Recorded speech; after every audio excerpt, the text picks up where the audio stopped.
He's got something to hide. Okay, 1, 2, 3. Good morning, Spiritual Life Center. Welcome to the SLC Sunday Experience. You're in the right place at the right time, just where you are meant to be. Whether you're live streaming or you're here in person, we're so glad you chose to spend your Sunday here. So we're going to sing about it. Are you ready? Here we go. I'm in the right place at the right time. I am just where I am meant to be. I'm in the right place at the right time. I am just where I am meant to be. In the right place, I'm in the right place at the right time. I am just where I am meant to be. I'm in the right place at the right time. I am just where I am meant to be. Oh, my soul, oh, my soul is welcome here. Oh, my soul is welcome here. I am getting the message loud and clear. My soul is welcome here. Please join me in turning around and saying good morning to those that are live streaming. You're in the right place at the right time. I'm in the right place at the right time. I am just where I am meant to be. I'm in the right place at the right time. I am just where I am meant to be. Oh, my soul is welcome here. Yes, it is. My soul is welcome here. I am getting the message loud and clear. My soul is welcome. Oh, my soul is welcome. Oh, my soul is welcome here. Oh, my soul is welcome here. I am getting the message loud and clear. My soul is welcome. I'm getting the message. I am getting the message loud and clear. My soul is welcome here. My soul is welcome here. Come on, put your hands together. Our soul is welcome here. My soul. Our soul is welcome here. My soul. Our soul is welcome here. You know, Our soul is welcome here. Our soul is welcome here. my soul, your Our soul. soul is welcome here. Our soul is welcome. I am getting the message loud and clear. My soul is welcome here.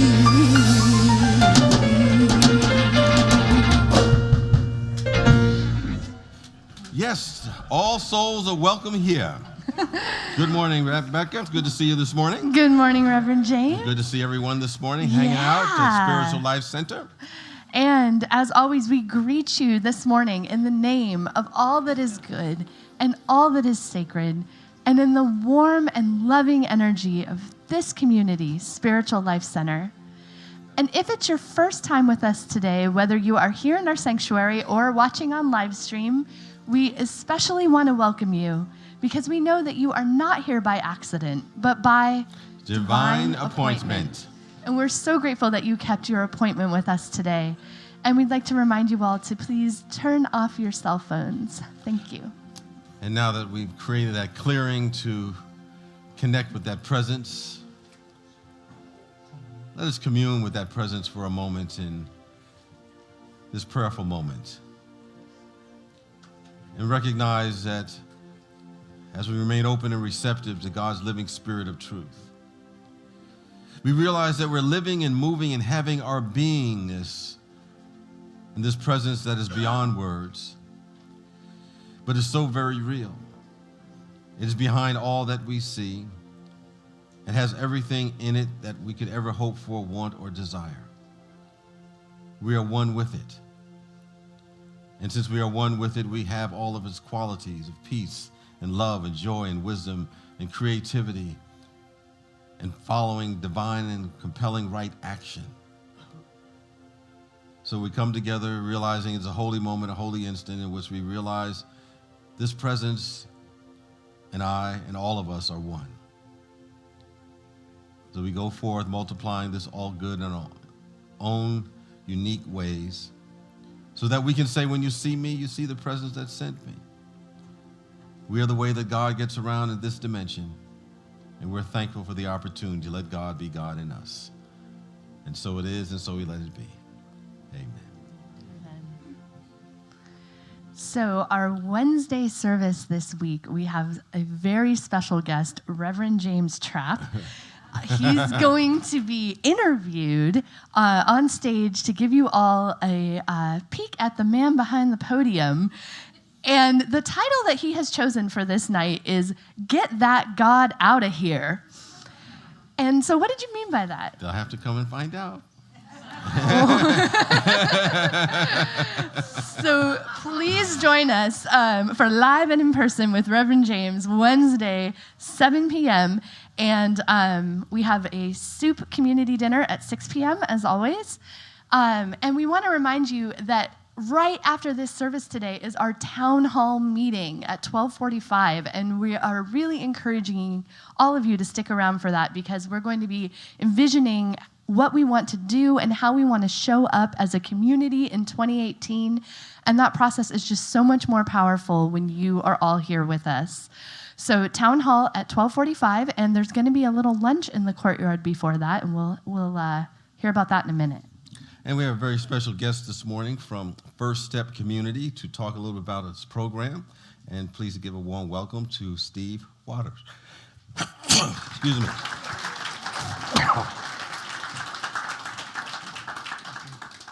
Thank you very much. My group is called First Step Communities.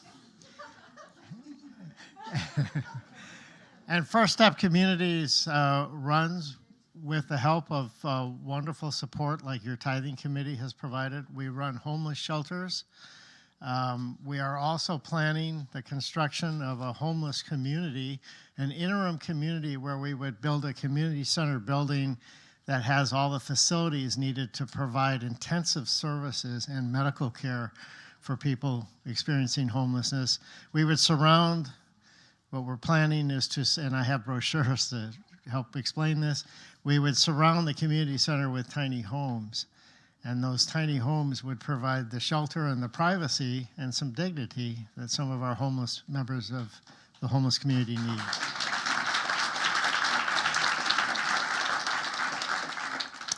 Thank you very much. I just have one moment, but I would like to tell you right now, this winter, what's going on is that with your help and support, we're running a homeless shelter program in Sacramento County that takes in 100 people a night. We provide food, shelter, warmth, and safety. Safety is a very important thing.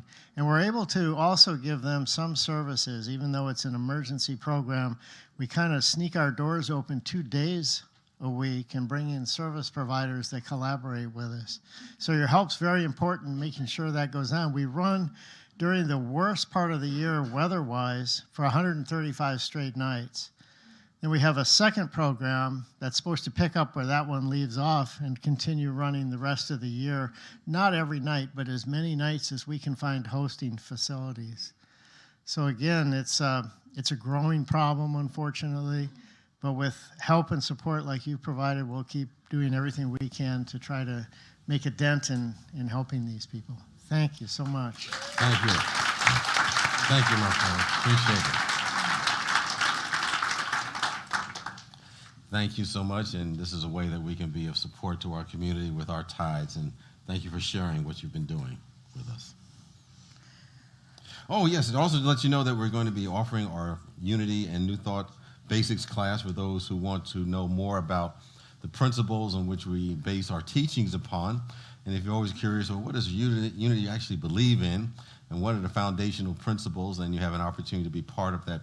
That program is going to be coming up very soon. And you can ask any questions that you may have about Unity's principles and teachings, or have questions answered, and as well as answered questioned. Something like that, yes. And of course, this is a prerequisite to becoming a member of Unity Spiritual Life Center. And we'll be having a new member orientation shortly. And if you want to vote and be part of our board of trustees at some point or a chaplain. That's one of the prerequisites. But more than anything else, I think the whole process just begins to accelerate your path to growing spiritually. So we invite you to be part of the process. And speaking of accelerated spiritual growth, we have a very exciting program coming up on Sunday, February 25th. Stephen Dinan, who is the CEO and founder of the Shift Network, which is a global platform for spiritual education and sacred activism that has over 450,000 members. He will be here with us on Sunday, February 25th. He's just written a book called Sacred America, Sacred World.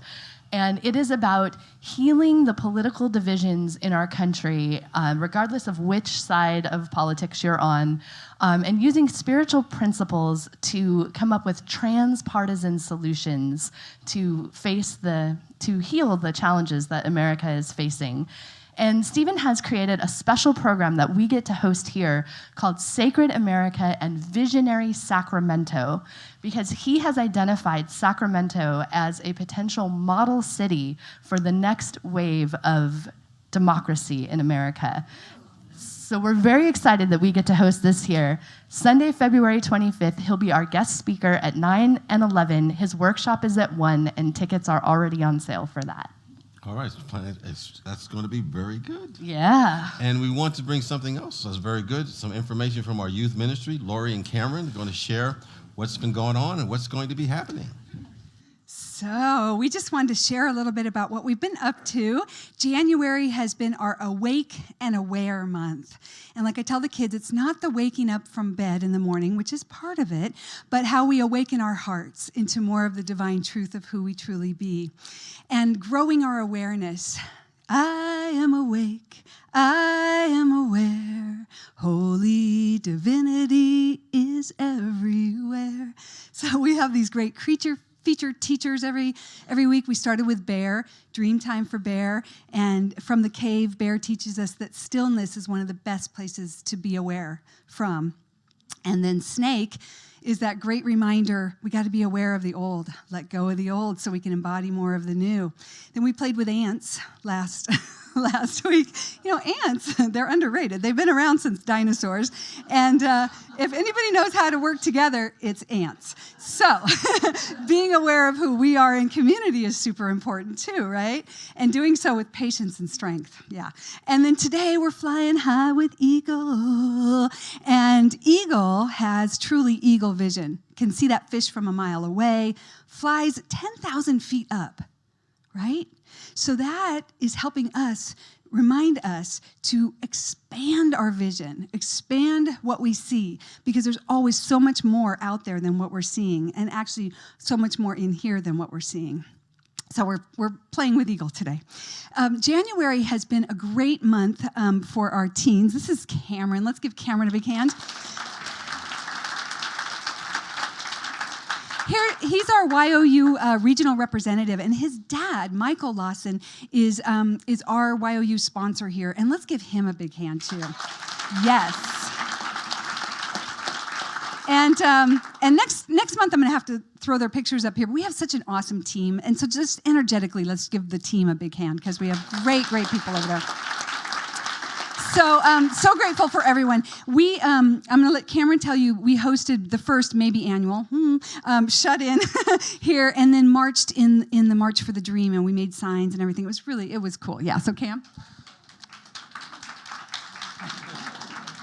It was really cool. A few weeks ago, on actually the day before Martin Luther King Day, we had other YOUers, teenagers in Unity from Northern California area, all come here, and we had an overnight kind of mini retreat, if you would. Did lots of stuff, spiritual dancing, drum circle, general playing cards. And then the next day we went to the Martin Luther King walk, lots of positivity, lots of, future thinking, and, really powerful experience for all of us. We walked with SLC Yeah, I think that's basically it. Yeah, it was great. We didn't get a lot of sleep, but that's all right. You can always sleep. There's always time to sleep. So February, the march was amazing, and the signage was really good. So we made the signage here, and then a lot of you were carrying the signs. That was really fun. So February, we're moving into the heart of love and focusing on home as the heart of love. And our feature creature teachers will be some of our beloved pets. So on the second Sunday in February, we are having Pet Day. I'm pretty excited. You know, I know a guinea pig and a bird that are coming, and I think cages are involved, but so anyway, you can also bring your pet if you, well, maybe not. That might be too much, but bring a picture of your pet. Anyway, we're celebrating the beloved animals that are right among us. And today, our final announcement, drum roll please, we have something, yes, thank you. Today, we are going to be doing a fundraiser for our upcoming leadership rally in Sonora, where teenagers in Unity, Youth of Unity, are going to be getting together, and it's kind of like a retreat where we learn to work together and kind of like a regular rally, except more focus on working together and things we're going to have later in life. So we're fundraising for that. We have pizza and salad in between after the service and before the town hall meeting. It's a suggested $5 love offering. We would be very grateful. We're just trying to get as many people to this leadership rally as possible because it's, make as big of a difference as we can. If any of you still have the Change for Change banks, feel free to bring those in. They really work. Also, we'll just be taking donations anytime, Yeah. Donations always greatly appreciated. And lunch makes it easy to get back to the town hall. So thank you so much for all your support. Thank you, Lori and Cameron.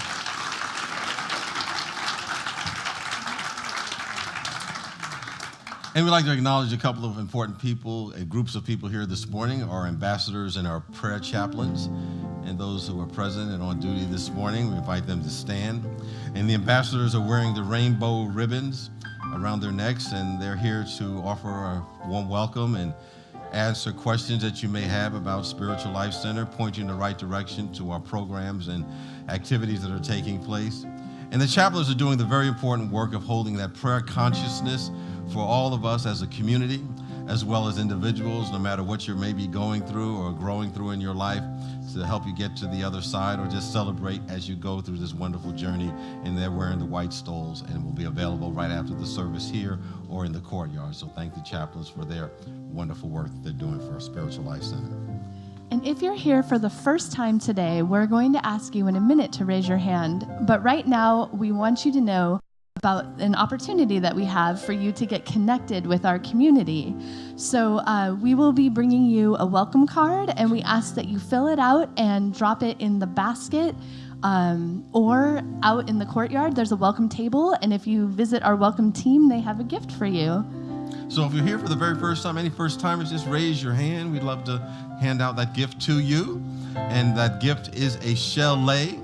And on the chalet, there's a tag that says, "We believe we are spiritual beings having a human experience, and there are many paths to the one God." I know we had someone in the back. If any other first timers here today, just continue to hold your hand up. It looks like we may have gotten everyone. There's someone over in the right there, Mike, and our daughters here this morning who shared with us.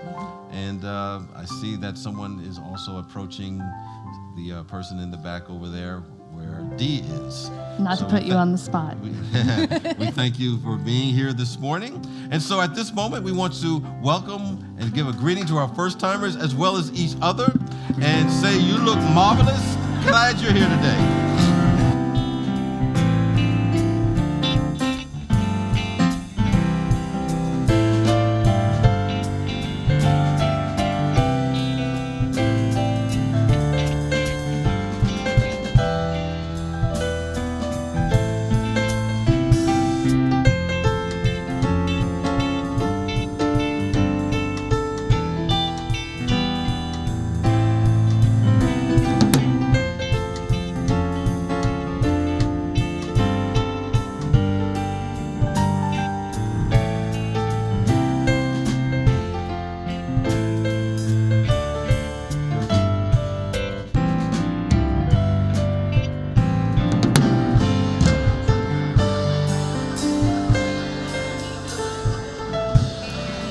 invite you to stay standing as we move into our group song, Caught You Just in Time.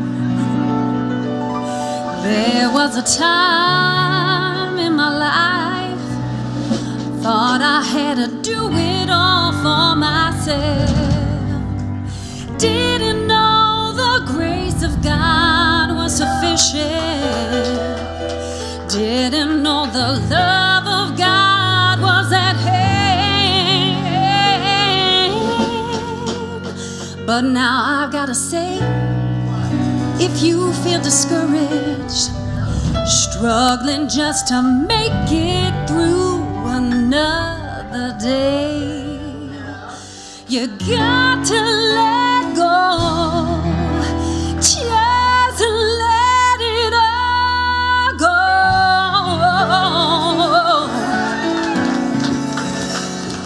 And this is what you have to say. Come on. I release and I let go. I let the Spirit run my life. And my heart is open wide. Yes, I'm only here for God.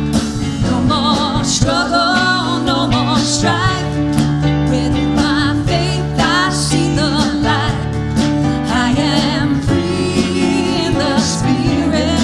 Yes, I'm only here for God. You know that I release and I let go. I let the Spirit, and my heart is open wide. Yes, I'm only here for God. No more struggle with my faith. You know that I am free. I am free. I'm only here for God. I release and I let go. I let the Spirit run my life. My heart is open wide. You know I'm only here for God. No more struggle. No more strife. With my faith, I am free, free in the Spirit. Yes, I'm only here for God. I am free, I am free in the Spirit. Yes, I am free, I am free in the Spirit. Yes, I'm only here for God. Give yourselves a hand. And please be seated. Oh, that feels good. Now I invite you to embody these words as we speak together our vision statement. Spiritual Life Center is a loving, vibrant family that welcomes home all people and accepts everyone, no exception. Weaving ancient spiritual traditions with emerging wisdom, we cultivate a spiritual deepening with the divine, each other, and our planet. And now, in preparation for meditation, I invite you to take a nice deep breath and settle into your chair.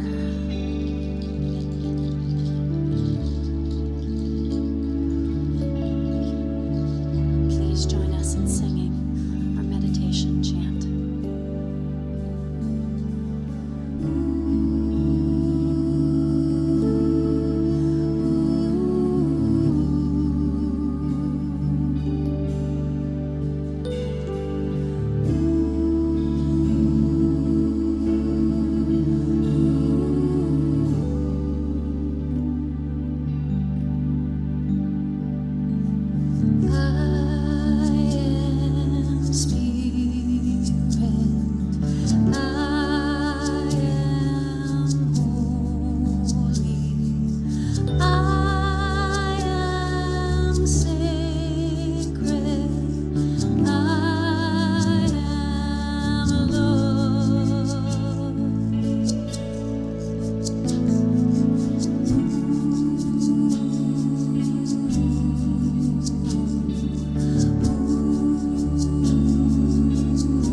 are sacred. We are spirit.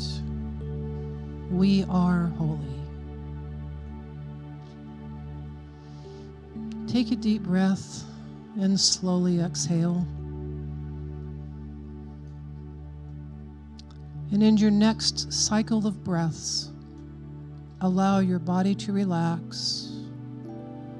Drop your shoulders.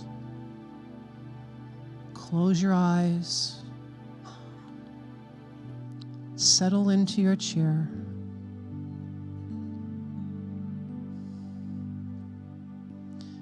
And bring your attention to your chest area, to your heart, and to the light that lives there.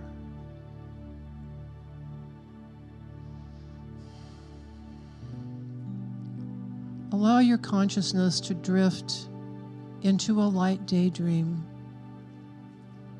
to come with me on a sacred journey.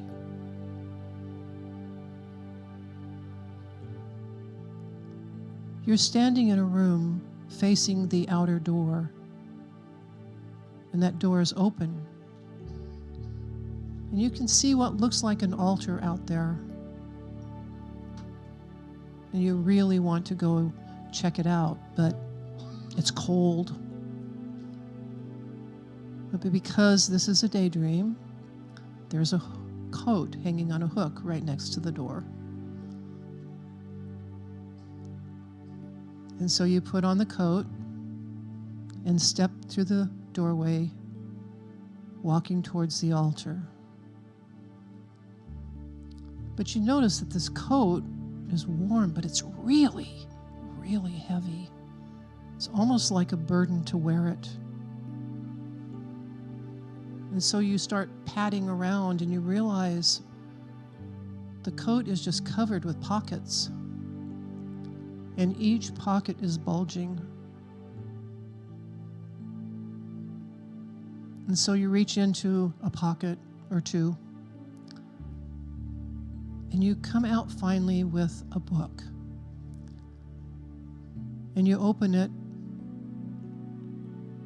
but you can't really look at it because it is so heavy and unwieldy that you can barely hang on to it.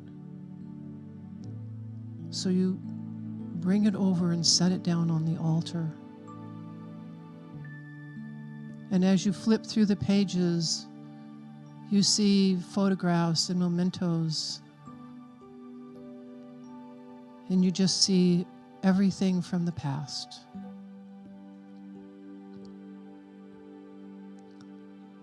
And you take a breath, and then you realize that the altar had started to glow a little bit.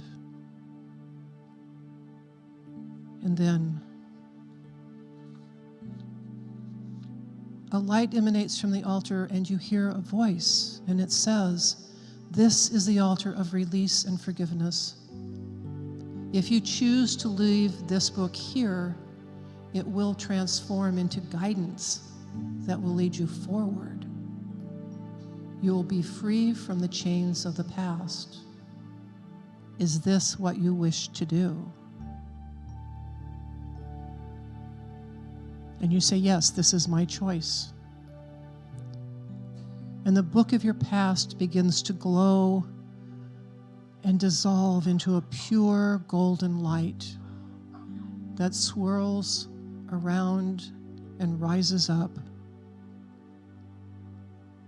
And you say, "Thank you."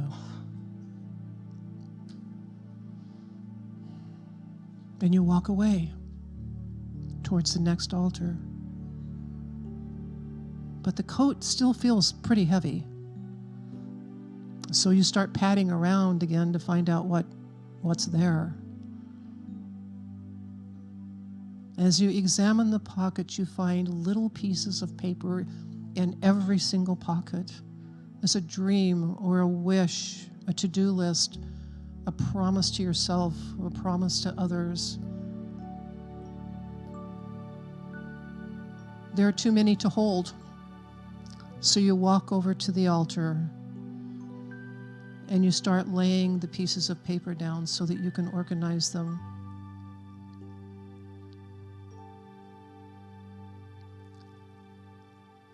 a light emanates from this altar as well, and the voice says, "This is the altar of the future. If you leave your shoulds, have-tos, and to-dos here, you will be free to live your life in what is rather than what will be." Is it your choice to stop living in the future, ignoring the present? When you think about this, and then you say, yes, this is my choice.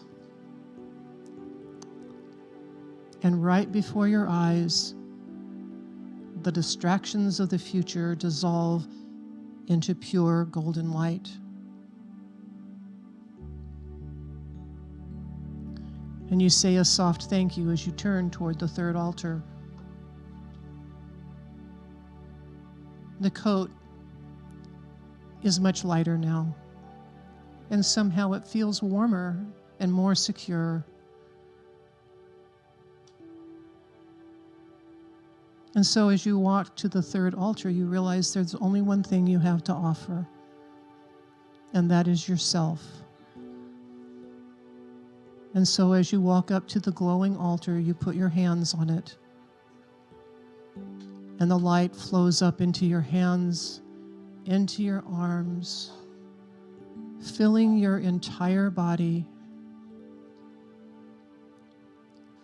and especially your heart center that glows.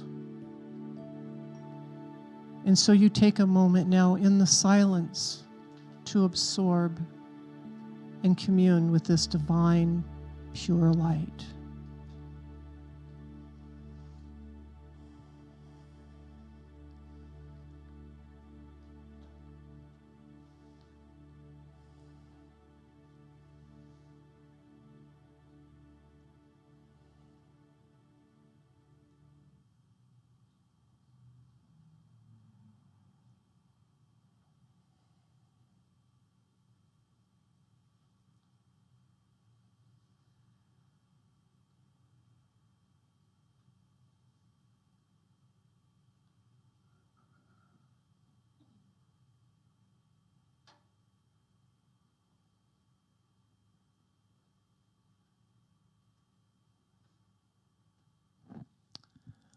Softly the voice comes again. "Oh, my beloved, you have released the past. You have released the future. You choose to live now. Thus your burden is lightened, and you may walk free and easy into each moment. This light is your light, and you are safe, secure, and loved in this and all moments. Remember this always." Now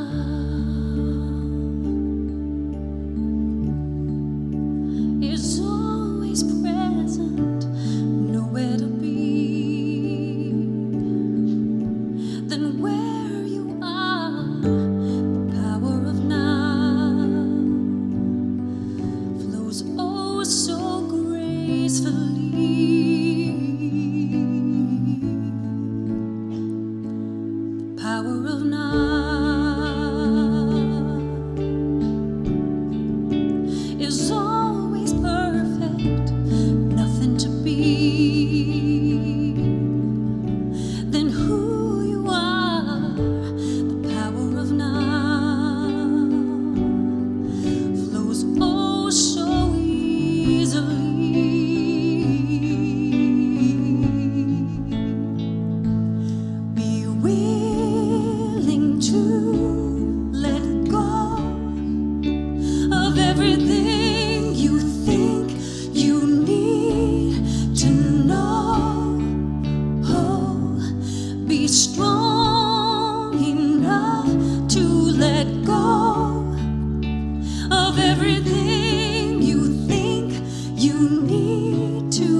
Thank you, Ann, for bringing us to that still point, still light connection for the backup.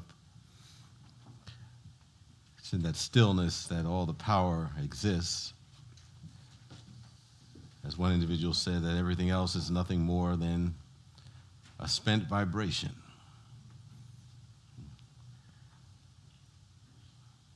As I was preparing to share with you today, I recall a movie that I'd seen many years ago that you may be familiar with.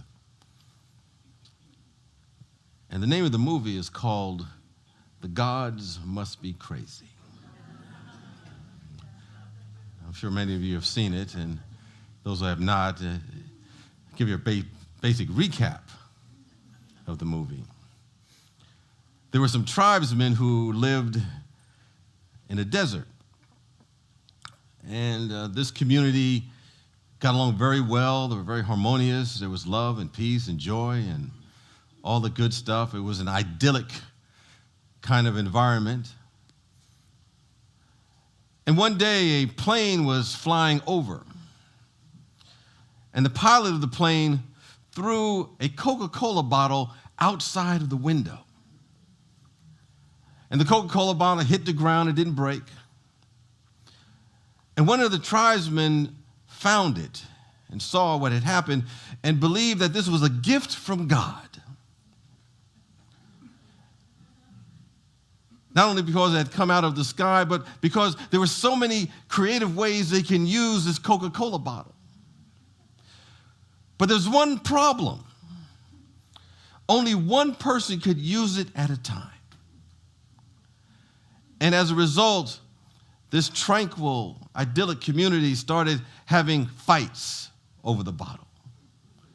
There was conflict that was going on constantly, and anger and vengeance from the bottle. And the elders said, well, we got to get rid of this bottle. It's upsetting the tranquility because everyone apparently had agreed that this bottle had some meaning. And so they buried it, and then one of the tribesmen would find it again and it caused more problems. They would take the bottle and they'd try to throw it back up into the sky. It would come by and hit people across the top of the head. Because they knew they needed to get rid of this so-called evil thing. Until eventually they took the bottle to the edge of the earth to try to get rid of it. And there's a lot more to it. It's a comedy. But there were a lot of meanings I think I took out of that movie as I thought about it. Because when that bottle came down, they were enslaved to an object. They had been caught up in a collective belief that this was something from God, that somehow it had meaning to them. They collectively agreed to this. And this meaning that they gave to the bottle led to jealousy, it led to anger, it led to violence in that community. And of course, that bottle had nothing to do with what was real in their life, nothing to do with anything at all. It's as if they had all graduated from MSU, which is the school of making stuff up. Making stuff up.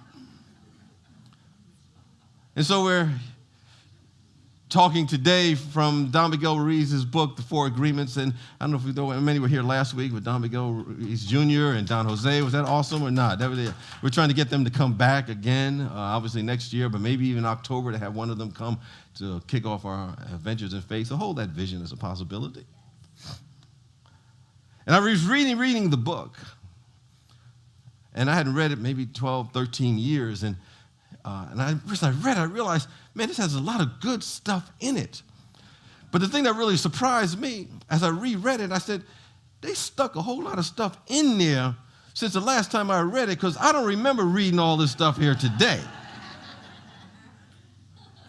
I guess maybe there's something grew in me that I recognize today that I didn't recognize before. But Don Miguel notes that in a bigger sense, just like in that tribesman experience, that we're all living in a made-up dream ourselves, that we're born into it. And includes all of society's rules, all society's beliefs, our ways of being in the world, the limiting beliefs that we have about ourselves as well as other people. And oftentimes we surrender to those beliefs, and by agreeing to them individually and collectively, we become domesticated by them, as he says, and ultimately we're trained to live under these beliefs. And to the extent that we've accepted them, we've locked ourselves in. We've taken away our own freedom of choice. Many people believe that they are living free. But what is happening consciously or unconsciously, they're really living by their history. They're living based upon their experience. They're living based upon their past hurts, their shames, their past denials in life. And they're bringing that in the present moment and reacting to the things of the world based upon that agreement. And so we end up regurgitating all those things that don't serve us. I mentioned last week that when we come to places like this and study these principles, we're really in an unlearning process, that we're really attending the Institute of Higher Unlearning, that we're here to unlearn lack and limitation. We're here to unlearn fear, doubt, and worry. We're here to unlearn that we're not good enough. We're here to unlearn that we're not worthy enough. We're here to unlearn that all the ways that we've been moving through life trying to protect maybe the little self and our perception of what's real. Most are familiar with the cliche that what you don't know won't hurt you. But I think the truer realization is not what you don't know that hurts you. It's what you do know that's not so that causes all of our troubles. So Don Miguel in his 4 agreements brings us some practices to free us from the bondage, the dreams, those illusions that we attach to in our life. And the first one he talks about is to be impeccable with your word. And he's reminding us that our words have power.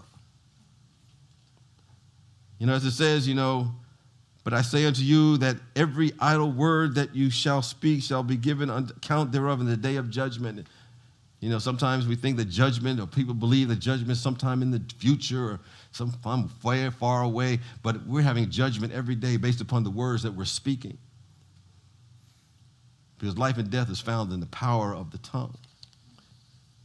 We have the right to say whatever we want. We can get up in the morning and say, oh, I'm tired. Oh, I'm sick. Oh, that person makes me sick. Every time I see them, I want to throw up. We have the right to say whatever we want to each and every day. So we don't want to act like we're trying to take anyone's rights away when they come here. We have the right to say whatever we desire to say. But understand that whenever we begin to collaborate and agree with other people on the words that we're saying and come together and we have the same octave, the same vibration, we begin to magnify whatever it is that we're agreeing to. And oftentimes what this does, it drains us of our life energy. It creates energy leaks.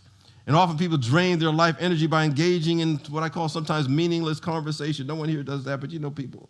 I remember one guy I was talking to, I was away from him for a long time. And he started this conversation. I came back 5 years. He was still having that same conversation that he was having, 5 years ago. But I think if we want to be impeccable with our word, according to Don Miguel Ruiz, we want to make sure that we're enthused by the words that we're using. Because our words create our worlds. Our words have power. And so we want to engage in words that enhance our imagination, that we speak without censoring about what's not possible, that we speak without qualifying it, without doubting it. We amplify that principle that whenever 2 or more are gathered together in an agreement, that which we speak about becomes even more powerful.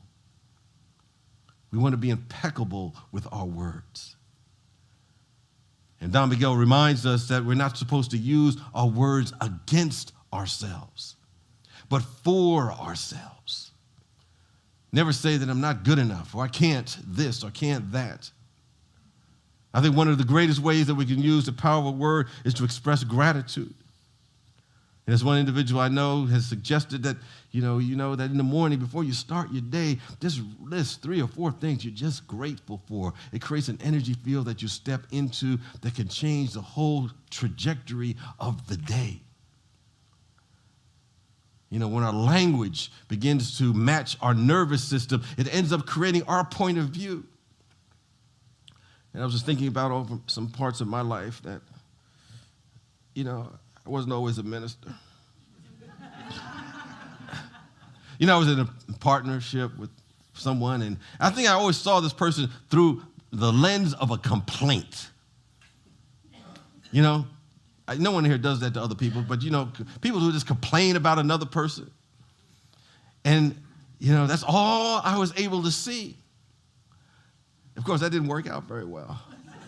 Just to give you the short end of the short story. Because it created tunnel vision. My gratitude had dissolved.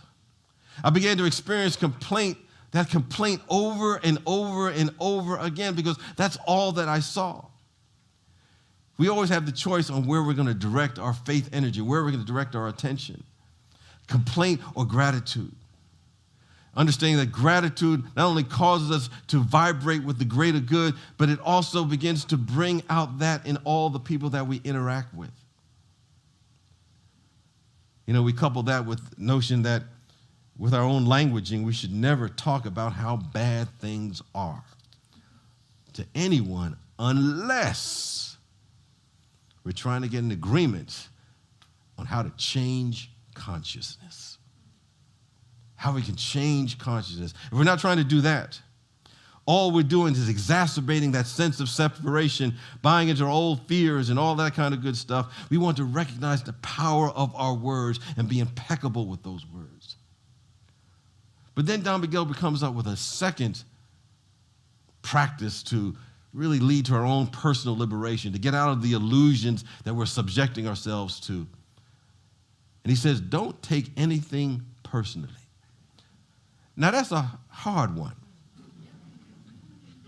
Everything about this world is personal to many of us.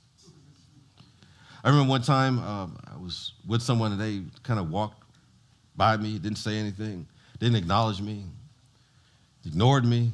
And of course, I was making up all the stories that, they didn't like me. They're thinking ill of me. They have some bad things about me in their mind. Talk to them later, they hadn't even seen me. And the fact of the matter is, most people, they're not thinking about anybody else. They're thinking about themselves more often than not. So whenever they say anything about you, they're really projecting something that's going on within themselves, as you just happen to be conveniently there at that moment. Jesus said something to the effect, what is that to thee? Follow thou me. He's talking about follow that Christ presence, that God presence that's within us. He was imploring Peter at that time to not to be distracted by the distractions of the external world, but to follow that God presence that is always there. And that represents the God presence that's in every single individual. This is what we want to put our trust in, rather than the distractions outside of us. Now, anyone who studies teachings long enough or tried to apply them long enough, understand there's something that we call the law of mind action. We'll talk about that in Unity Basics, but it follows, the law of mind action just says that it follows our predominant thought, our predominant belief. And that which we constantly have on our mind has a tendency to outpicture in our life experience. So we're thinking about what other people are thinking about us. If we're thinking about simply the little self, we're constantly worried about the little self. Then the universe provides ways for us to worry about other people and what they're thinking and about that small self. And we'll evoke this law that we made up called the law of worry. The law of worry. A lot of people have the worry.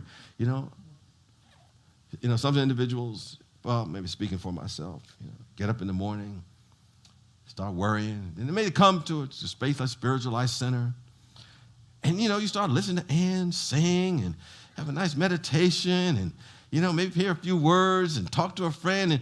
And suddenly that worry just disappears. And then as soon as you walk back outside, your mind says, now what was that I was worried about before I came here today? Oh, there it is. But we don't have to get caught up in that. We don't want to set that in motion. You know, sometimes when we allow ourselves to be caught up in what other people think, we begin to have reactive visions for our life, reactive experiences. So many people are living their life as a reaction to circumstances, situations, other people's thoughts. Something that happened in their life. Somebody did something to them. Somebody said something to them. And their whole life they're living to prove them wrong. I'll show them. I'll prove to them. I'll get them back. I'll do this or that. But their vision is a reaction to circumstances, other people's thoughts, and it stops the soul from releasing its life energy. You know, sometimes people grow up and they say, you know, I'm not going to be like my parents. I'm not going to be like my mother, my father. I'm making sure I'm not going to be that. And of course, time goes on. What happens? They're exactly like that. A reactive vision. But we're here to release any reactive visions that we have. And accept the vision, that spirit that God has for us, that's seeking to express through us.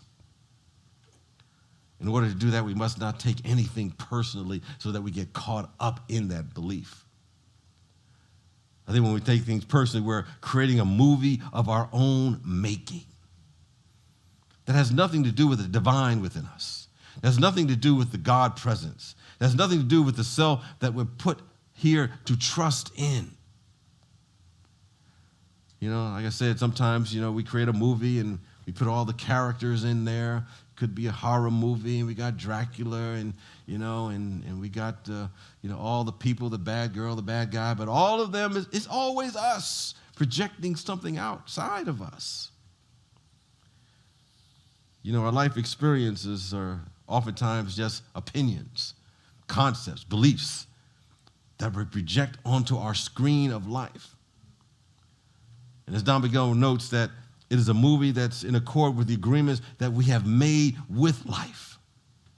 We're playing every part. We're directing it. We're providing all the resources and energy. The script is based upon the belief, based upon the concepts, our opinions.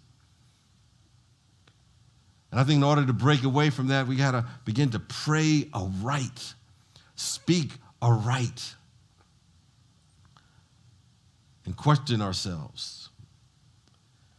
And I think to pray aright and to affirm correctly is simply say, open my eyes in order for me to see reality. Let me see what's real. Let me have the privilege of beholding what God has brought and wrought about me, my neighbor, our planet. And so we want to have this kind of prayer, as I mentioned something last week or the week before. Let me know the truth, no matter how awesome it really is. No matter how wonderful it really is.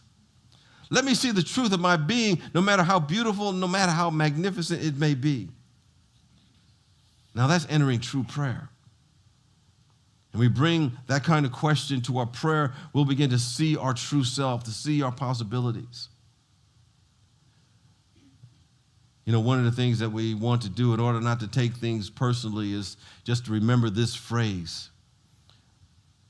What you think of me is none of my business. What you think of me is none of my business. And then another thing we want to take in the phrase is don't believe everything that you think. Don't believe everything that you think. You know, the reality is we got all these thoughts flying through the ethers. Sometimes a thought will go through somebody's mind, and their mind is totally unclean. Comes out the other side of their mind, goes into your head, and we accept it as truth. Don't believe every thought that you think. We don't know where that thought may have come from. Have no idea what a mess it had been in. Don't believe everything that you think. We don't want to believe everything that runs through our mind.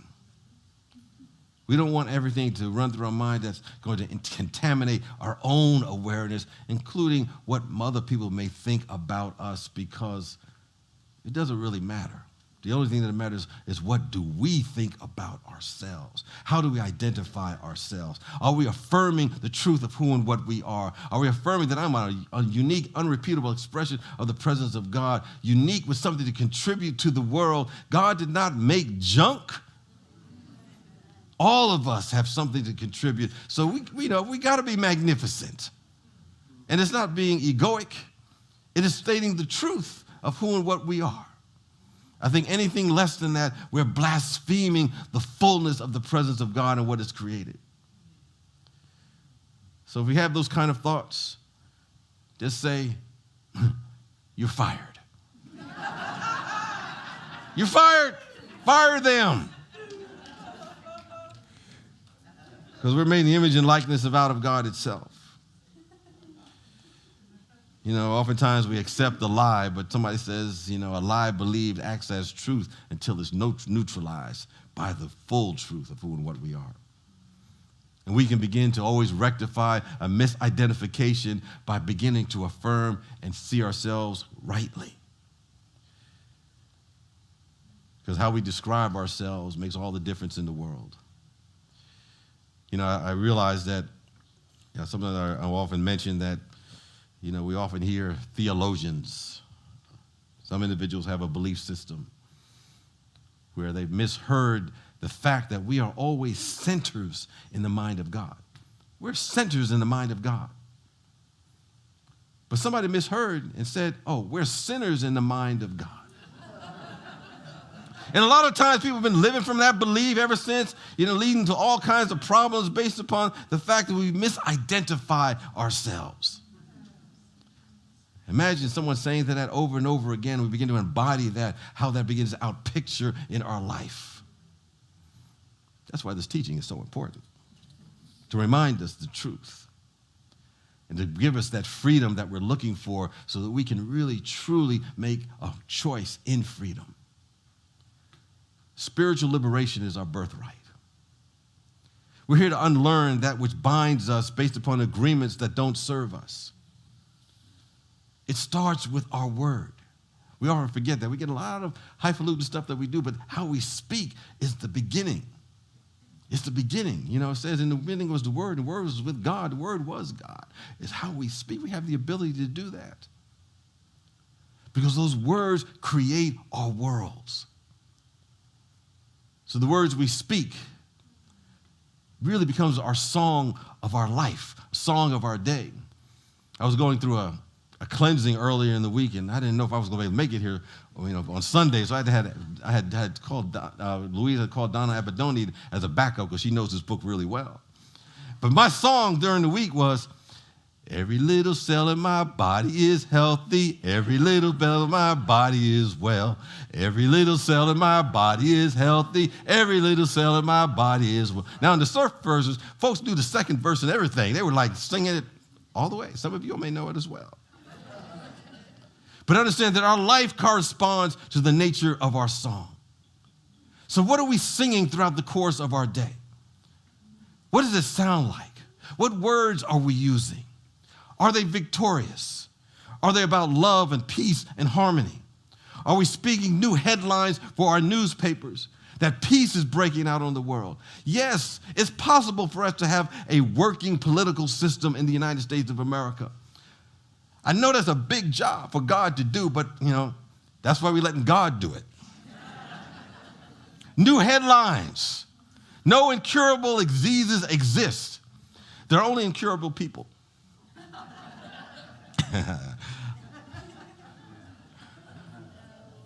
All righty then.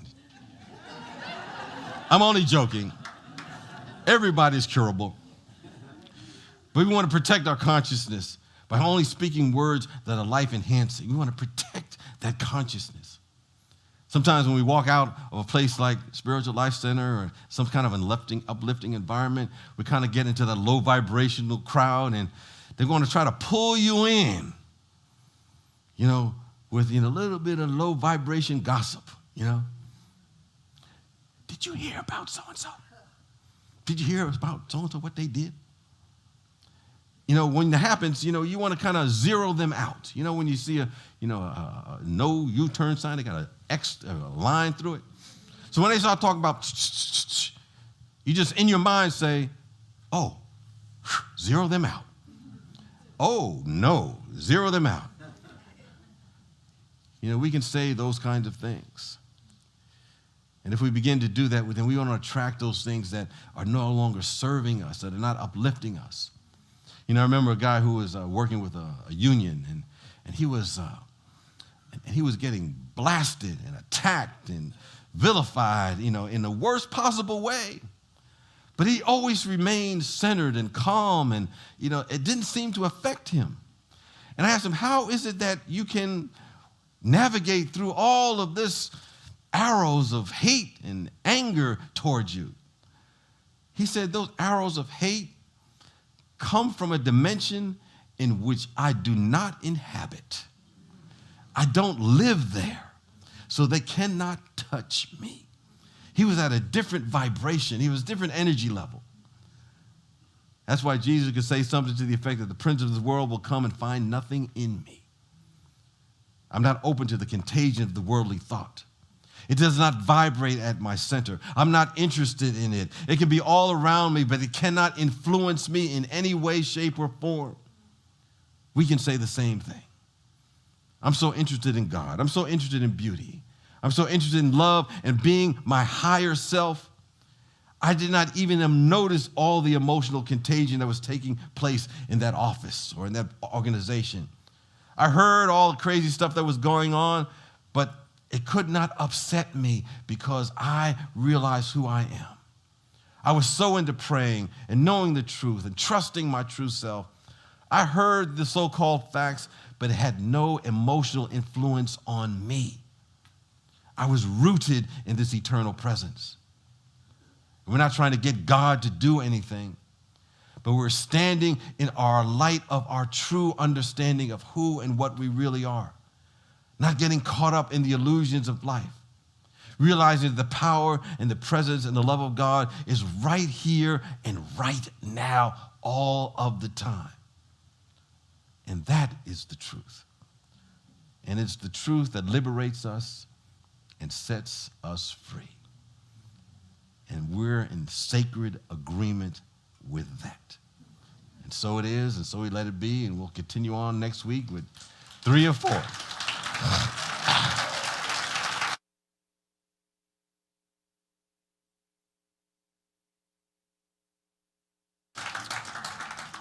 And I assume that the musicians are coming in soon and will not leave me here to either play an instrument or sing a song.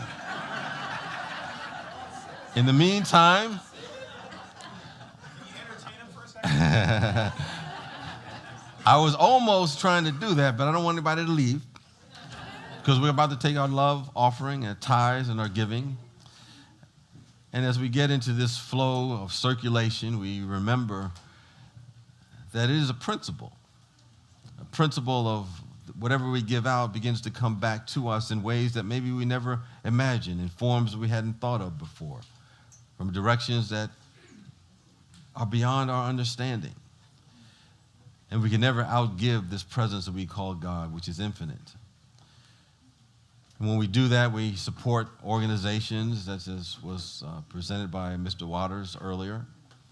We support programs such as what Lori and Cameron were talking about for Spiritual Life Center, so that we can have a difference and make a difference in people's lives.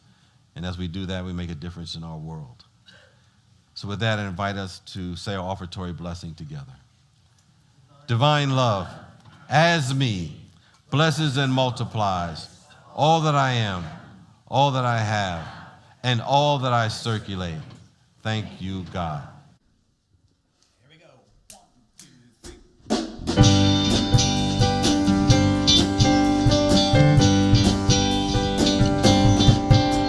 I was born to live life fully, to let go of regret, to walk the highway of life without a safety net, to follow something even bigger than my pride, to show up with courage even when I'm trembling inside.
Diane just had to let it all out this morning. Well, we bless the tithes and offerings, knowing we're going to bless the givers and receivers at all levels of their being. As we go forth, liberating our own spirit by being impeccable with our word, not taking anything personally, and see how things begin to unfold in ways we never imagined. And with that, we're grateful and thankful as we go forth to multiply the all good. And just to remind you of our town hall meeting at 12:45. And with that, let us sing our peace song. We're going to lock arms again.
And now our prayer for protection. The light of God surrounds us. I am